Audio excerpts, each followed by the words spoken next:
Hey guys, it's Lucid. Welcome back to the beginning of a new game, which is Bumble Rumble. It is a 20-player free-for-all where we are playing on a big cartographic revision map.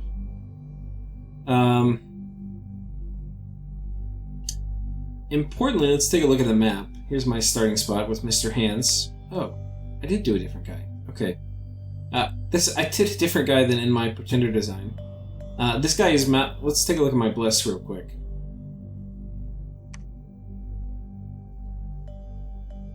Okay, I still didn't get magic weapons because I'm done. But I got Reinvigoration 2 and Mountain Survival, which Mountain Survival is not great, but potentially on my Pretender, if he's in...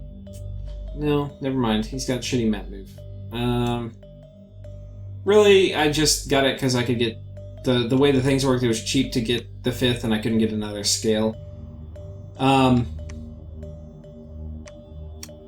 But potentially, if I throw a Shroud on... Well, I don't know. It's probably dumb. Probably doesn't do anything. So, anyway, let's keep going. We are on a map. We share a large lake system with 2 other underwater nations. I think here... So it's fixed start, so we all know where everybody is. Here is Pelagia, which is one of the strongest underwater nations for fighting underwater. They kind of aren't great above water, but underwater they're awesome. So we'll be in trouble fighting them. Up here is Relay. Somewhere right around here, I think this is their cap. But Relay is one of the stronger nations, and I freaking hate them. I fight them almost every opportunity I get. But in this case, we will probably at least have to be temporary allies, in that Pelagia, who is an existential threat to both of us, exists in between us. Now, if either I or Relay was in between Pelagia and the other one, we would be in deep shit, because Pelagia would just eat us alive.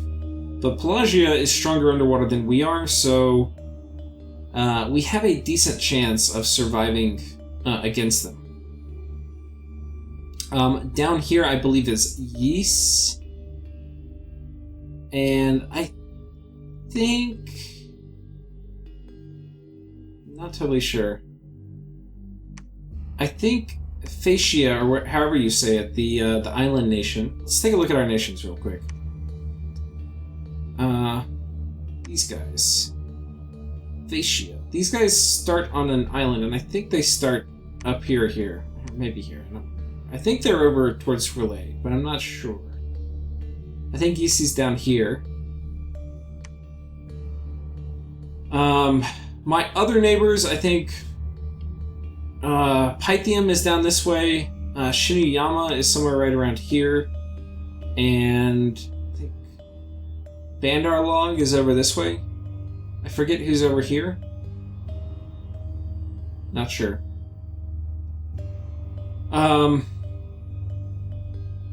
So my first important objective is to expand up here and block this off so Pelagia can't come down here, and then afterwards I can take the water. I'd also like this part of the peninsula. In fact, I will fight to take it unless there's some very cancerous nation up here that I can't take. The island would also be nice.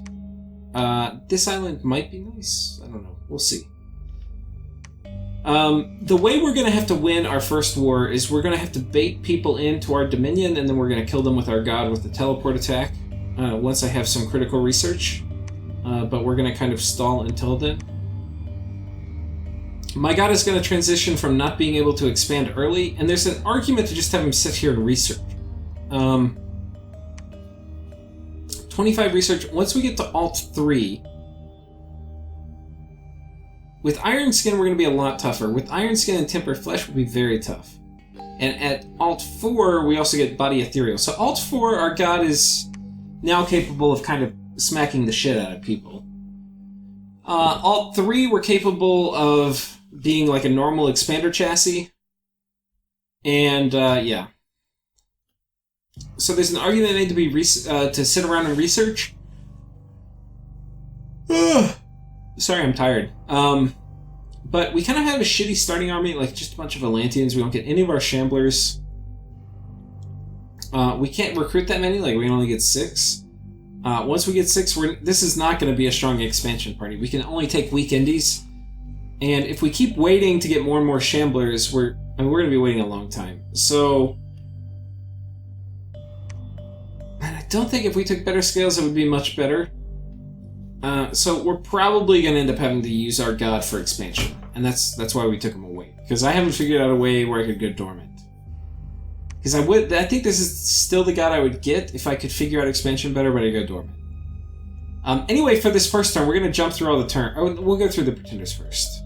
And then we'll come back and do turns. So pretenders, we have Archocephaly, which is quite strong in the Middle Age. They have a bunch of fun stuff they can do. We have Pythium, who this is like the age of Pythium that doesn't suck. They have gladiators, which are good. They have hydras, which are not sacred in this version, whereas they're sacred in the latter age. But hydras are just pretty good all around. And then they have pretty good mages. They also have the Thurg Communicant, where they can form ridiculous communions because they get basically a unit, which is a communion slave. We have Middle-Aged Man, which is kind of like the archery nature version of man, which is okay. We have Ulm, which is the kind of German war machine, and they can just mass produce tons of stuff. I really love this nation, really good. Hopefully by the time this comes up, you'll have seen my Middle-Aged Ulm playthrough. Marignon with Recruit Everywhere Sacred Knights, which is a very strong, but very low magic diversity, basically just fire and astral. Tiny bit of access to other stuff. But very solid. I like this nation a lot. Kind of want to play them. Middle-aged Mictlan, they are basically the no blood version of Mictlan. So kind of interesting. They get Eagle Warriors all over the place, which are really good. So they basically get super fun Cancer Eagle Warrior stuff they can do. Next we have Hot Pot, who is playing Tianqi. And this is kind of the barbarian cavalry version of the kind of like the Mongols, I guess, of Chinese history. They have a bunch of heavy cavalry with archers and yeah, lots of cool stuff they can do. Like the Red Guard, pretty solid horsey troop. And as with Tianqi, they have a lot of magic diversity. A lot of different random cross paths they can get. Next we have Agartha, Middle-Aged Agartha. You have probably seen it get played a lot. It has some really, really good summons. It is the Golem Cult. It also gets, its inanimates get a bonus to HP in their own dominion. The Cult of Satis, which gets extra income in its own dominion and will poison enemy commanders and disease them, I think, if they stand in Middle-Aged Satis' dominion. Plus they have amazing amounts of Skelly spam. So a pretty strong nation. Next we have Pangea, which is a blood version of Pangea. So they have decent blood access with the pandemic, and then a bunch of the normal stuff Pangea can do, including the normal assassin shenanigans. We have Jotunheim, which is basically the Niflheim of the Middle Ages, with the Gam herding. And then they have the Gaija too, which is kind of nice, can jump into communions, a lot of them. The Hag also can do communion stuff. I'm trying to think. Oh, and then the Scrotty, who is the communion battery. Yeah, the gauges are cap only. I think I've heard you. I don't really know how to play this nation. I know the Hags are supposed to be very important, but anyway.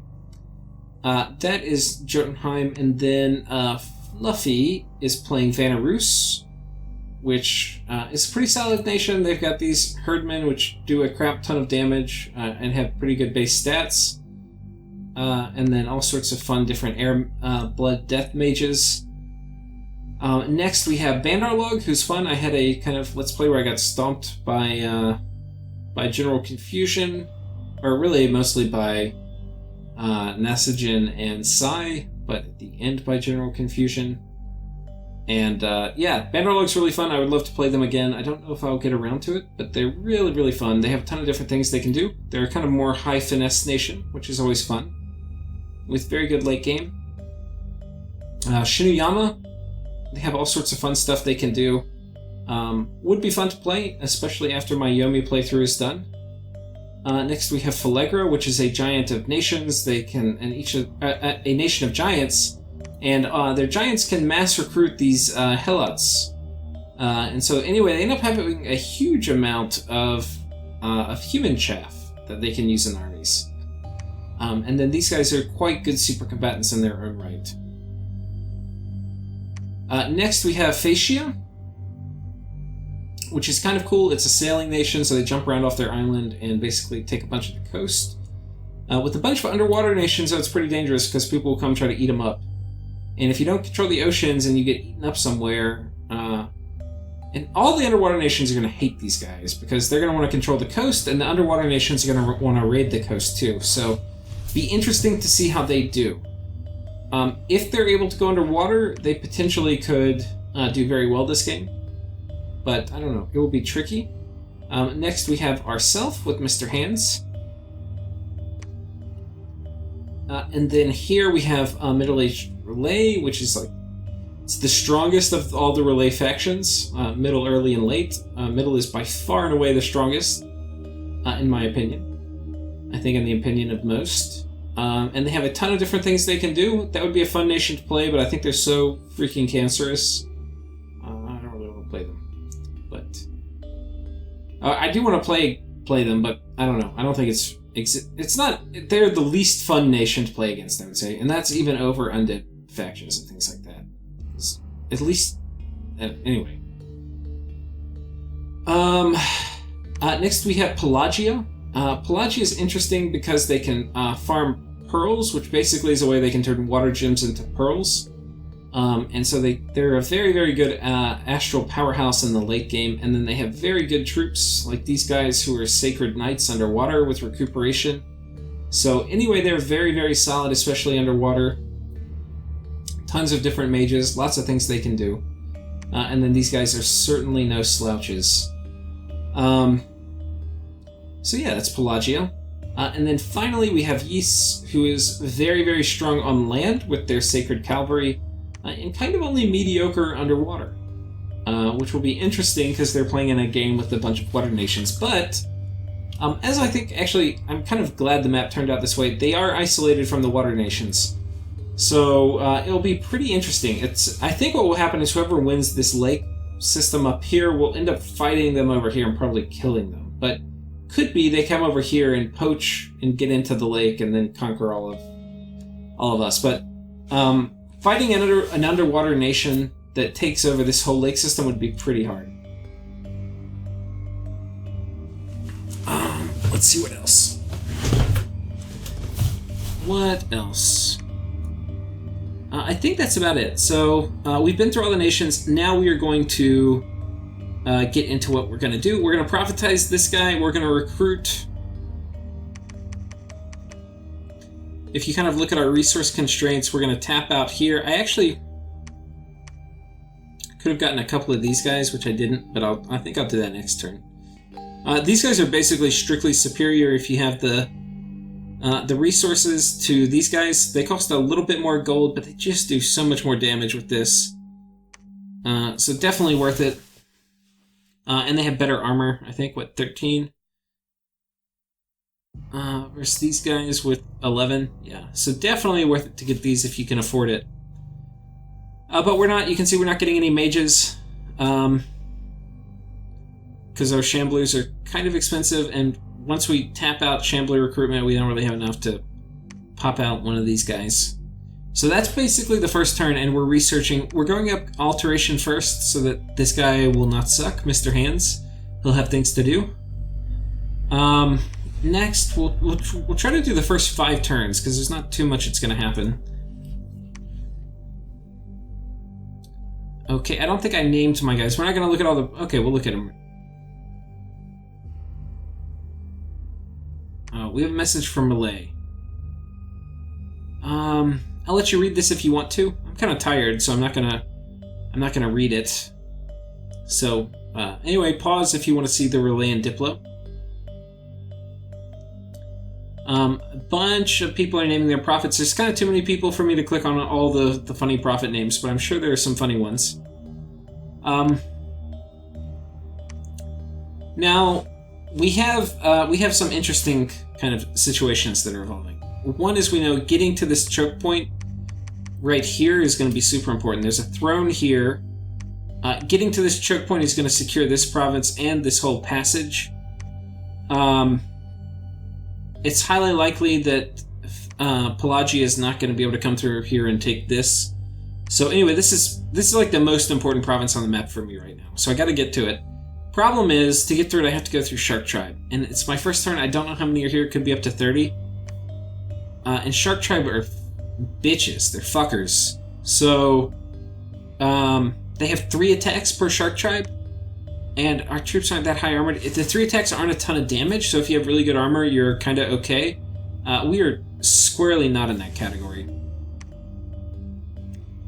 And I do not. My god would get just murdered by these guys. Like, he would get absolutely murdered. So, these guys would also probably get murdered.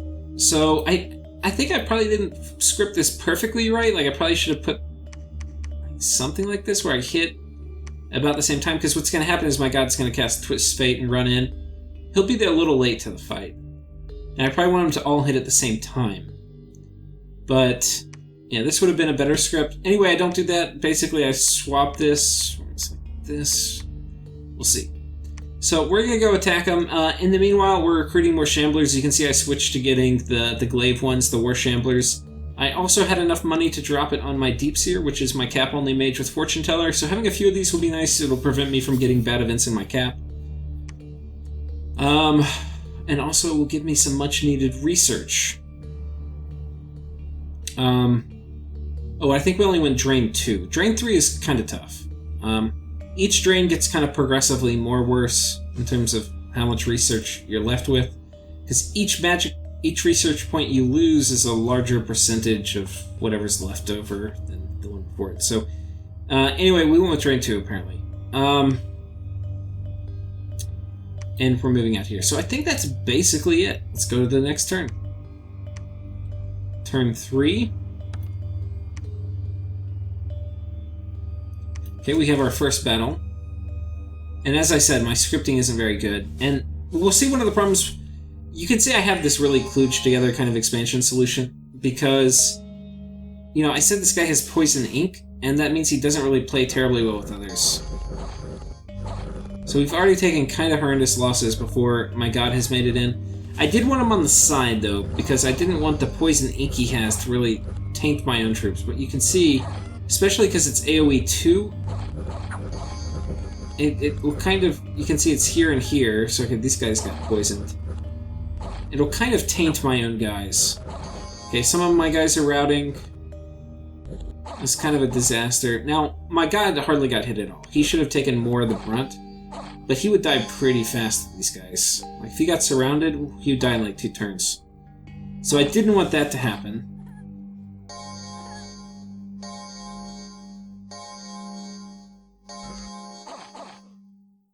Some of my guys die from poison because, of course. So this went about as badly as it could have, but you can see it was closer to 30 rather than 20.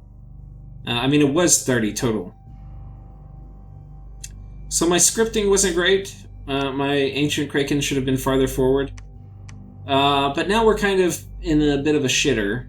We potentially could expand this way. 20 Mermen is right at the threshold where this is something my god could solo kill. If it's only 20, but if it's 30, they'll kill my god. Not gonna risk it. Here we have more Shark Tribe, and this is 30, but it could be upward of like 40. So no, thank you. This one's gonna be like, that's scary. It's really scary. Marrows, that's pretty easy. Atlanteans, that's pretty easy. Up here, we've got 60 dudes with Triton Guards and Tritons.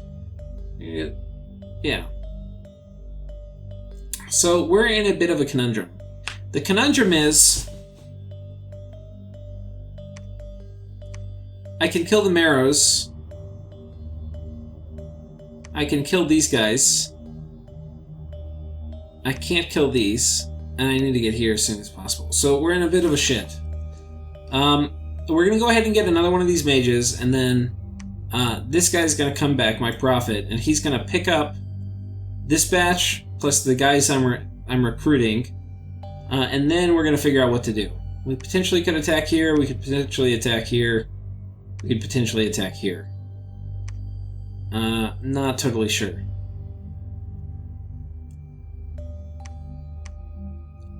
But that might have been a little overzealous of me. Maybe I should have gone for an easier one and then saved that, but I really want to get out here. And I thought it was only 20, it turned out to be 30. So, and my scripting was bad. Yeah. Anyway, such is life, so let's go ahead and go to turn 4.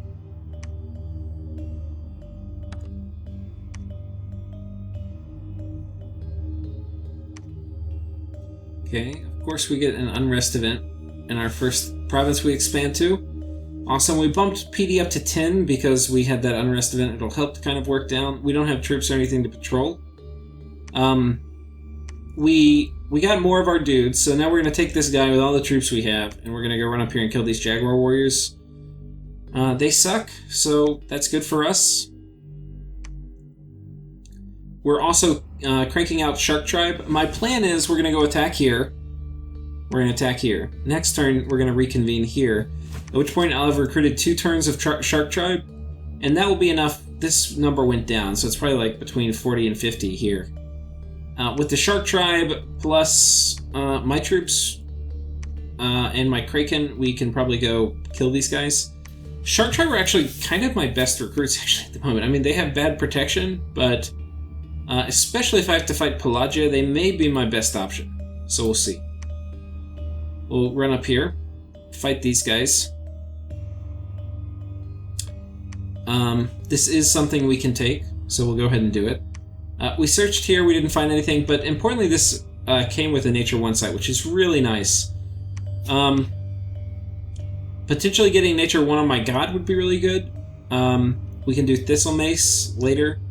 If we empower again, and that will open up Moonvine Bracelet, which would be really nice.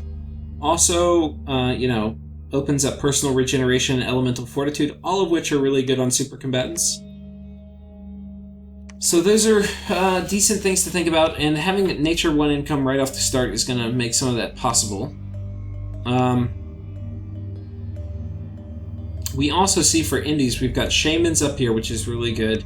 And Crystal Amazons here, which are really good, because I need a way to get a fish amulet. And I'll probably have to Diplo and trade for it, which I'm sure I can, or not sure, I imagine I can manage. Somebody probably wouldn't have heard about what kind of pretender I have, and we'll just be like, oh, okay, blah, blah, blah. And I can set it up where whoever's big and scary, it will help me attack them. So I think I can Diplo for that, but if I can't, I have a reliable air mage over here I can get. So these two are super useful.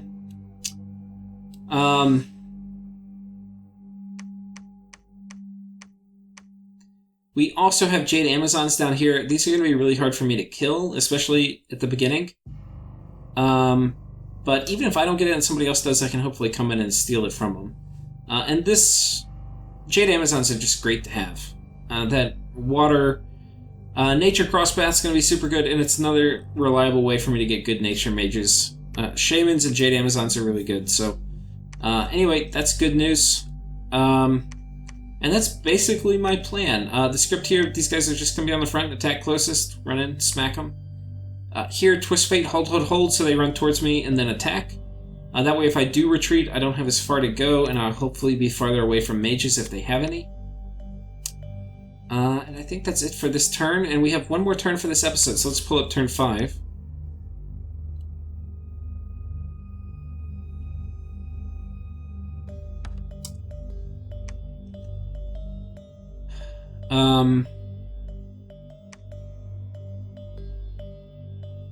Okay, we finished Alt 1.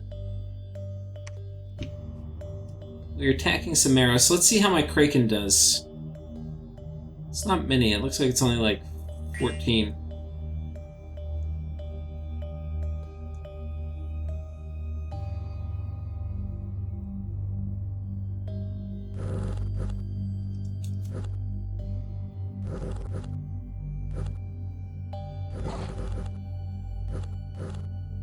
Probably should have had him attack for. I kind of ate one too many volleys, but you can see that did a lot of damage to me.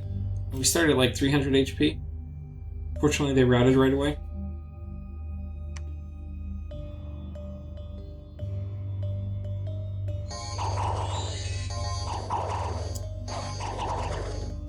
These are shamblers running on land. And we get hit a little bit, but you can see having that high HP pool is pretty invaluable here. I don't think we lost anybody. Nice. Okay, so we're on land. Now the mission, we're getting more Shark Tribe. We're coming back here, and we are going to renew our push. This number went down a little bit, or went back up, so I think it was 40 last turn, went back up to 50, so it's probably right around 50. We have 2 mages now researching, which is nice. And that's basically it. So we've also started... We're going to get Coral Queens. Now, you could make an argument we should get like these guys for expansion parties. These consorts. And that would not be a bad argument. We'd save a fair amount of money, which could equate to forts sooner.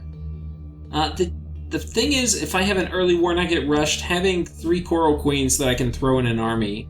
or 3 Coral Queens to call back my god if he dies, is going to make a big difference. So we're going to be not super stingy, and we're going to go for the Coral Queens. Yeah. They're going to be pretty clutch for an early war. And then having that Summoner Courage, and then they also have a huge amount of leadership, is not going to be bad for expanding. So, unfortunately, they're slow to recruit, but that doesn't really matter since I'm gold limited right now. But that's basically it. So you can see initial expansion going excruciatingly slowly. Like we're doing everything. We are losing expansion parties basically. We're wasting turns and just moving. Like we're moving and not attacking anything. So we're checking all the boxes for slow expansion. The only box we haven't checked yet is losing our pretender. So let's see if we can do that in the next episode. Thank you guys. See you next time.